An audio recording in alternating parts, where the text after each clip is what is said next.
Hello, welcome back to my channel. আজ বানাবো new স্টাইলের পটলের দোরমা।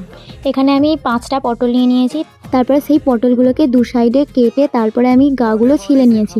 তারপরে যে পটলের ভিতরের দানাগুলো ছিল সেগুলো আমি এক এক করে সবগুলো বের করে নেব।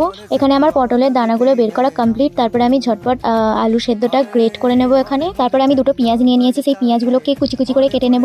তারপরে দুটো লঙ্কা কুচি কুচি করে কেটে নিলাম, আর এদিকে টমেটোটাও আমি একদম কুচি কুচি করে কেটে নিলাম। তারপরে আমি এখানে পটলের দানাটাও পেস্ট করে নিলাম। তারপরে আমি এখানে গ্যাসে চলে এলাম, কড়াইয়ে তেল দিয়ে পেঁয়াজ, তারপরে টমেটো, কাঁচা লঙ্কা ভালো করে ভেজে তারপরে দিয়ে দিলাম আদা রসুনের পেস্ট। তারপরে আবার দিয়ে দিলাম পটলের পেস্ট, একটু নুন, তারপরে দিয়ে দিলাম একটা মশলা। ভালো করে এটাকে ভালো করে আমি কষিয়ে নেব।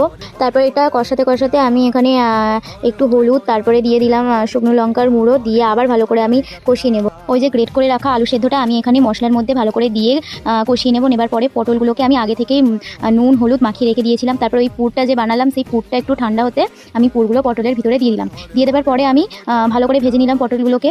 তারপরে এখানে দেখতেই পাচ্ছ আমি একটা গ্রেভি করে নিচ্ছি। তারপরে আমি এই গ্রেভি করার পরে পটলগুলো এক এক করে ছেড়ে দেবো। তারপরে এখানে আমার পুরো পটলের দোরমা একেবারে রেডি।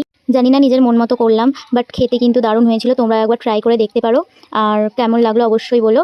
যাই হোক, আজকের মতো টাটা।